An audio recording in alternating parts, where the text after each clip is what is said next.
முத்து கோவிலில் பயங்கரமாக வேண்டிகிட்டு இருக்காரு. மீனாக்கு நல்லபடியாக ஆப்ரேஷன் நடக்கணும், நல்லபடியாக குழந்தை மீனாக்கு பிறக்கணும், நாங்களும் சந்தோஷமாக இருக்கணும் அப்படின்னு சொல்லிட்டு பயங்கரமாக வேண்டிகிட்டு இருக்காரு. இதை பார்த்த மீனா அப்படியே கண்கலங்கி நின்றுட்டு இருக்காங்க. அப்பன்னு பார்த்து பார்வதி வராங்க. பார்வதி வந்துட்டு மீனா கிட்ட கேட்குறாங்க, என்ன மீனா முத்து பயங்கரமாக வேண்டிகிட்டு இருக்காரு, ஏதாவது வீட்டில் ஏதாவது பிரச்சனையா அப்படின்னு கேட்குறாங்க. உடனே மீனா சொல்கிறாங்க, அதெல்லாம் ஒன்றும் இல்லாத, எனக்கு நல்லபடியாக ஆப்ரேஷன் நடக்கணும், நல்லபடியாக குழந்தை பிறக்கணும்னு அதுக்கு தான் வேண்டிகிட்டு இருக்காரு அப்படின்றாங்க. அப்படியே முத்து வேண்டுதெல்லாம் முடிச்சுட்டு மீனா கிட்டே வராரு.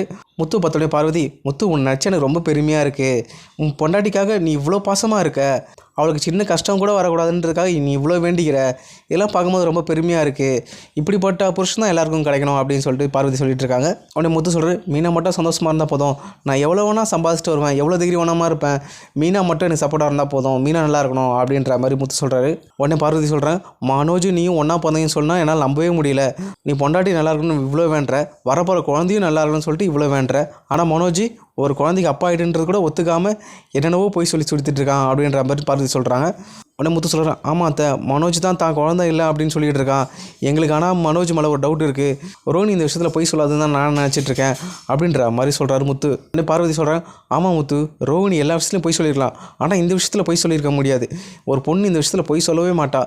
உடனே மீனா சொல்கிறாங்க, ஆமாம் நானும் அதை தான் அடிக்கடி சொல்லிகிட்டே இருக்கேன் வீட்டில், ஆனால் அத்தை தான் கேட்கவே மாட்றாங்க என் பேச்சை, மனோஜை மட்டுமே நம்புறாங்க அப்படின்ற மாதிரி சொல்கிறாங்க மீனா.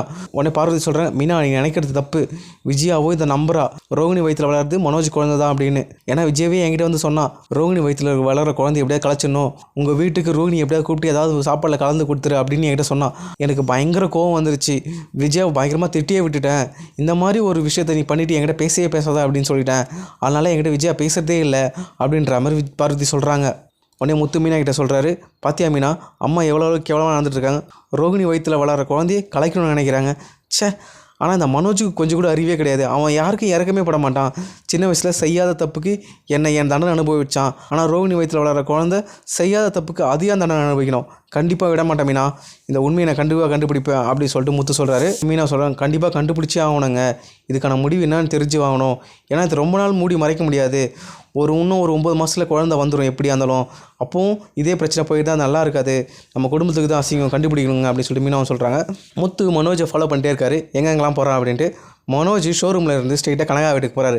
கனகா வீட்டுக்கு போனவொடனே முத்து பார்க்குறாரு, அன்னைக்கு கல்யாணத்துக்கு பூ டெக்கரேஷன் பண்ண வீடு இது தானே, மனோஜுக்கு இந்த பொண்ணுக்கு என்ன சம்மந்தம், இவன் ஏன் இங்கே வரான் அப்படின்னு சொல்லிட்டு உள்ளே போய் பார்க்குறாரு.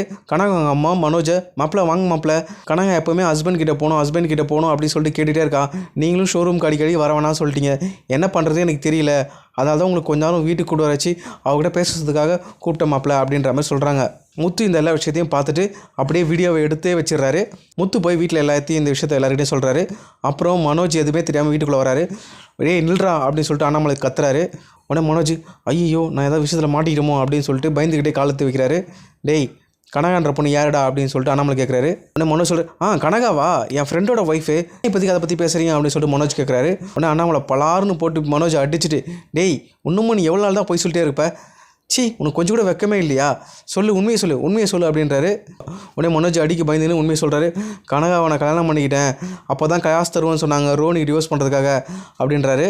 அப்படி கொண்டு வந்து தான் இந்த காசா, அன்றைக்கி கேட்டேன்ல இந்த காசு எப்படி வந்ததுன்ட்டு, எல்லாம் திருட்டுத்தரம் வீட்டில் பண்ணி எல்லாருக்கும் கஷ்டத்தை உருவாக்கினேன், எல்லோரும் வீட்டு விட்டே வெளில அனுப்பினேன், இப்போது இன்னொரு பொண்ணு வாழ்க்கையிலே கை வச்சிருக்கேடா, நீலாம் நல்ல பிள்ளையாடா அப்படின்னு சொல்லிட்டு அடிக்கிறாரு. உடனே மனோஜ் சொல்கிறாரு, அப்பா இல்லைப்பா அடிக்காதீங்கப்பா, கனகா கல்யாணம் பண்ணது ஆசைப்பட்டு தான் கல்யாணம் பண்ணேன், ரோஹினி டிவோர்ஸ் பண்ணிடலாம் அப்படின்ட்டு, ஆனால் ரோஹினி டிவோர்ஸ் பண்ணுறோன்னு நினச்சேன், ஆனால் இப்போ வந்து அவள் ப்ரெக்னென்ட்டான்னு சொல்லிட்டு என்னை ஏமாத்துறா, என்ன பண்ணுறதே தெரியலப்பா அப்படின்னு சொல்கிறாரு மனோஜ். இப்போ ரோஹினி வயிற்றில் வளர்கிற குழந்தைக்கு மனோஜ் தான் அப்பான்றத வரக்கூடிய நேரத்தில் தெரிய போகுது. அதுக்கப்புறம் நான் நடக்குதுன்னு பார்க்கலாம்.